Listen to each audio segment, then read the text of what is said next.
Bonjour à tous, salam alaikum, Azouf Laouen. Bonsoir peut-être aussi. J'espère que vous allez bien. Nous revoilà comme promis pour une petite capsule résumée du volet procédure, donc rédaction des procédures de mail. Donc je rappelle que nous avons déjà parlé de ce sujet et que l'objectif est de vous représenter rapidement ce qu'on attend de vous et ainsi lancer la rédaction des procédures dans les jours à venir, mais aussi de vous permettre de réviser les procédures dans un deuxième temps, plus tard, puisque l'objectif est aujourd'hui de rédiger des procédures sans trop réfléchir, de rédiger des procédures les plus critiques et les plus stratégiques, et dans un troisième temps, donc du coup, les mettre en œuvre et les améliorer le plus vite possible pour que vous acquériez cette logique d'amélioration continue. Donc, comme vous le savez, aujourd'hui, pour pouvoir rédiger des procédures, hein, aujourd'hui, l'objectif est très simple, hein. Les procédures sont là pour assurer un fonctionnement normal du système, hein, donc du système de management de qualité, donc normal des processus qu'on a mis en place. Pour l'instant, nous avons tous ensemble aujourd'hui diagnostiqué et identifié 19 processus. Sur les 19 processus qu'on a, on va décider de rédiger quelques procédures prioritaires qui vont être dispatchées sur les processus auxquels ils appartiennent. Les procédures ont pour objectif, bien évidemment, d'uniformiser les pratiques et de créer ce référentiel interne des façons de faire, qui peuvent même intégrer donc, la culture de l'entreprise, hein, ces procédures, et qui, in fine, serviront d'arbitrage lorsque vous travaillerez en équipe, mais aussi d'onboarding des nouvelles recrues ou des nouveaux éléments qui feraient des évolutions internes dans leur carrière. Toujours les procédures permettent de faire cette évolution du système de management de qualité, puisque c'est le référentiel, donc un T0, donc une révision 0,0, et on les verra évoluer. Ce nombre de révisions est un indicateur aussi que le système de management de qualité est vivant et qu'il est en train de s'améliorer et qu'il est en train d'atteindre une certaine maturité. Comme je disais, la procédure aussi, ou les procédures sont là pour formaliser, au sens de Max Weber, c'est une sorte de bureaucratie positive, donc du coup, elles sont là pour garantir, in fine, une qualité sur tous les niveaux de la notion de qualité. Donc, in fine, aujourd'hui, on veut rédiger des procédures, c'est pour permettre d'avoir un référentiel qui rend plus serein tous les travaux dans l'entreprise. Je rappelle aussi que, comme on l'avait dit la dernière fois, en parlant des processus, qu'il y a 3 niveaux hiérarchiques dans la rédaction de tous ces systèmes de management de qualité. C'est qu'à un niveau stratégique, on parle des processus. Les processus sont là pour répondre aux questions, à la question du pourquoi nous faisons tout ça et vers quoi voulons-nous aller. Et à un niveau donc secondaire, ce qu'il y a dans les processus, c'est ces fameuses procédures qui sont là pour dire qui fait quoi. On entend qu'il y a un troisième niveau qui est là, qui sont les instructions de travail, qui sont là pour dire comment. Alors, bien évidemment, on ne va pas chipoter dans la rédaction des procédures.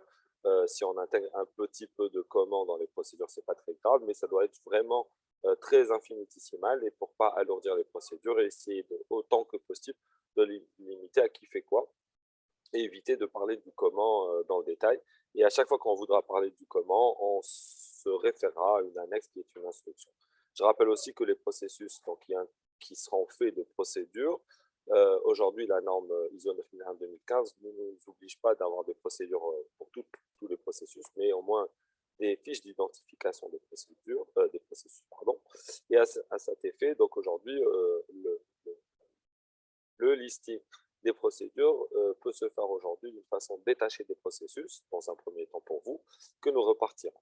Donc aujourd'hui, quand on parle d'une procédure, comment on modélise les procédures, comment vous allez faire vos procédures, la première étape, c'est qu'on va identifier les procédures qu'on doit avoir, qu'on voudrait avoir pour faciliter le travail, créer ce référentiel, être plus serein. Une fois qu'on détermine cette liste de procédures, on va déterminer les rôles dans la procédure, donc les fameux qui fait quoi, hein, dans cette procédure. Donc, qui sont les acteurs de la procédure à tous les niveaux, hein. Bien évidemment, une procédure est transversale, c'est-à-dire que c'est elle qui appartient à un processus, mais elle va faire appel à d'autres processus, donc pour avoir ces données d'entrée et de données de sortie. Et donc, du coup, une procédure va expliquer les éléments qui déclenchent cette procédure. Par exemple, on est dans une procédure de commande client, donc ce qu'on a appelé nous dans le processus business development, et on va prendre en charge une demande client.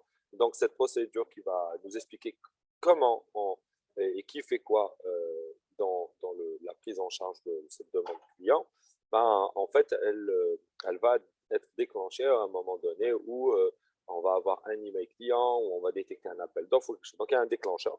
Donc, dans la procédure, mis à part le fait de l'identifier, identifier les rôles qui sont impliqués dans la procédure, on doit identifier les éléments de déclenchement de cette procédure et puis identifier toutes les instructions de la procédure, hein, le comment.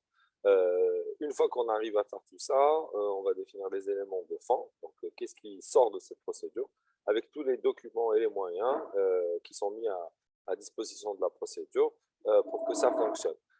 Et bien évidemment, aujourd'hui, il y a une façon de faire qui est une façon graphique de rédiger la procédure, qui nous permettrait au 7e point de faire des commentaires sur des éléments graphiques. Donc au final, aujourd'hui, ce qui est demandé de vous, pour pas trop réfléchir, c'est lister toutes les idées de documents que vous sentez être nécessaires pour bien travailler et être plus à l'aise et plus serein chez Bain, et créer ce référentiel en disant ou vous donnez un nom très explicite à cette procédure que vous imaginez, ou tout simplement, vous pouvez lister en disant il nous faudrait un document qui nous explique comment on fait ça, comment créer une réunion, comment ne vous limitez pas dans votre imagination et dans les cas d'usage que vous avez au sein de l'entreprise et qui vous gênent pour les améliorer. Donc à cet effet, vous allez lister tout ça et à la base de ce listing qui pourrait même inclure de façon intuitive des instructions, hein, nous derrière retrierons les choses, recatégoriserons les choses entre instructions et procédures et referons le dispatching de ces procédures et instructions selon les processus qui ont été identifiés en amont, et nous ferons a posteriori une séance de travail, un workshop qui nous permettra tous ensemble de prioriser ces procédures entre elles et de lancer les rédactions ou demain vous les post-améliorations. Alors entre parenthèses, si demain on aura toutes ces procédures et que vous les améliorez, l'amélioration des procédures va se faire sur la base d'une procédure que nous allons rédiger qui va être la procédure modèle, qui est la procédure d'amélioration continue et la procédure peut-être de non-conformité qui fera en sorte que quand vous allez détecter un biais, un manquement, un besoin d'amélioration de vos process et de vos procédures ou instructions de travail, vous allez utiliser cette procédure d'amélioration continue pour lancer l'opération d'amélioration continue. Donc aujourd'hui, vous allez lister de façon naturelle et après on retravaillera tout ça. Donc quand on commence à rédiger après une procédure ça doit être attaché à un processus, hein, donc selon l'identification que nous avons fait, la procédure doit avoir un titre, une référence, un numéro. La procédure généralement a 6 chapitres, elle a des sommaires, alors un sommaire pardon, un champ d'application, des objectifs, des acteurs concernés, des destinataires et les rôles et responsabilités de chacun, et des références normatives ou réglementaires ou tout autre document utile au bon fonctionnement de la procédure. Et après, on dit à la fin que ça a été écrit par un tel, vérifié par un tel et approuvé par un tel. Donc, grosso modo, c'est les éléments que doivent contenir une procédure au sens de la norme, et c'est le minimum. Après, comme je vous ai dit, on peut aborder le comment très succinctement, et le plus gros du comment doit être renvoyé en annexe dans des instructions de travail qui vont alléger tout ça. La procédure, bien évidemment, peut être rédigée en texte dans sa totalité, ou peut être rédigée en utilisant des logigrammes avec ce standard que vous voyez à l'écran, qui reprend vraiment les formes qui doivent être adoptées pour permettre une compréhension uniforme, par exemple le carré pour l'action, le losange pour la validation, les flèches pour aller vers le oui, non, les arrondis, les carrés arrondis pour les acteurs, les rectangles coupés pour les documents et les formes visuelles pour les données d'entrée et les données de sortie. Et quand on rédige, ça ressemble à ça si on le fait en mode logigramme. C'est ce que vous voyez à l'écran. Par exemple, là, c'est des exemples que j'ai récupérés sur le web, où vous avez par exemple ici sur la gauche une procédure de formation par un organisme dans une société de training. Et vous avez sur la droite une procédure d'audit qualité, hein, comment on fait l'audit qualité. Et vous voyez sur la version à gauche, celle-ci, que dans le tableau qui résume en fait la procédure, vous avez qui fait quoi et comment. Le comment, en fait, c'est les outils qu'on utilise ou qu'on va faire sortir. Et le qui, c'est en fait ces déclencheurs. Et on a à chaque étape, vous voyez, un rectangle qui descend avec un losange de décision, avec un oui ou un non. Et on continue, ça boucle et on va du début jusqu'à la fin. Et la même chose sur ce modèle, où on a en l'occurrence le logigramme sur la gauche et un tableau qui donne les responsabilités, les moyens et documents utilisés et un petit descriptif de la tâche. Rien n'interdirait d'avoir un résumé de la norme en forme logigramme, pardon, et avoir derrière un petit peu de texte qui résume correctement tout ça pour permettre une bonne compréhension de tout le monde et surtout penser toujours à l'onboarding de nouvelles personnes dans le poste ou qui rejoignent l'entreprise au premier jour. La version logigramme, ce qu'elle a comme aussi intérêt, c'est que si demain vous voulez passer ça à un système d'information, donc vous voulez digitaliser ça, créer un applicatif qui pourrait faire ça, vous avez déjà le logigramme, donc le b.a.-ba de votre algorithmie future. Donc aujourd'hui, vous avez reçu déjà un premier listing qui a été fait par l'équipe projet, des procédures que nous pensons être aujourd'hui importantes et qui ont été, comme vous le voyez sur la gauche, priorisées selon 4 levels, le level 1, 2, 3 et 4. Le level 1, c'est le level le plus important, le plus urgent, le plus impératif à commencer à mettre en place. Parmi les procédures que nous avons listées, vous avez procédure de gestion de non-conformité, procédure contracting client, procédure en roadmap continuous delivery, procédure conception et développement des solutions de demande, etc. Donc, quand on a mis un titre, on a mis le processus auquel elle appartient, cette procédure.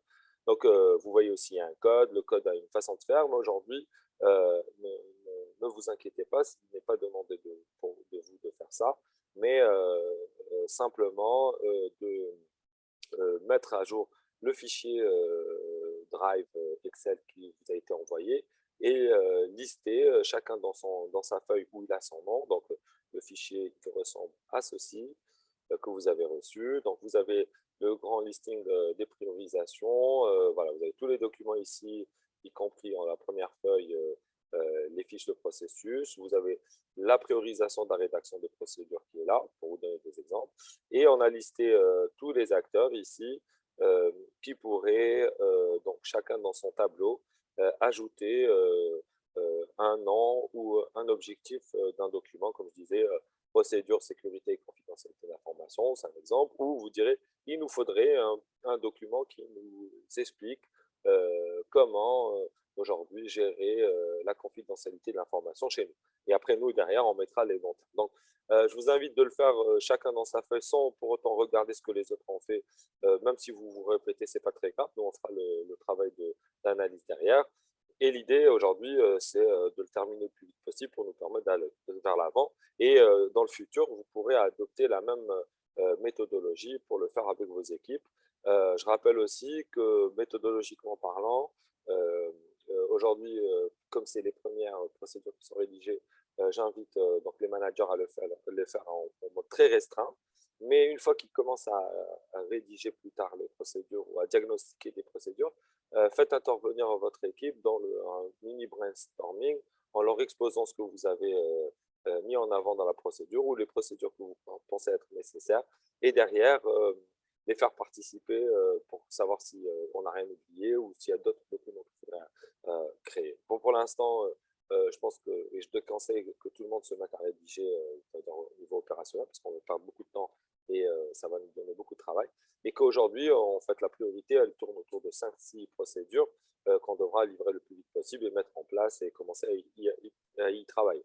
Vous avez eu un premier document qui est le guideline des pizza team, qui est vraiment un document de référence déjà sur la façon de rédiger et qui est à mi-chemin entre une instruction et une procédure, ce qui vous donne déjà une idée de comment rédiger, de vous inspirer. Si vous voulez commencer à rédiger, j'ai déjà reçu, enfin, l'équipe projet a déjà reçu des documents, ce que vous avez produit comme idée. Nous allons essayer de puiser dedans, mais surtout, on va produire une première procédure qui va vous être envoyée à posteriori du listing des procédures que vous avez faites. Donc voilà, comme d'habitude, pour terminer tous ensemble, petite question, à votre avis, quel est le nom de la capitale du Guatemala? Bien évidemment, toujours un pays sympathique en Amérique latine. Et ben, la capitale du Guatemala, je ne sais pas si vous le savez, mais la capitale du Guatemala, c'est Guatemala.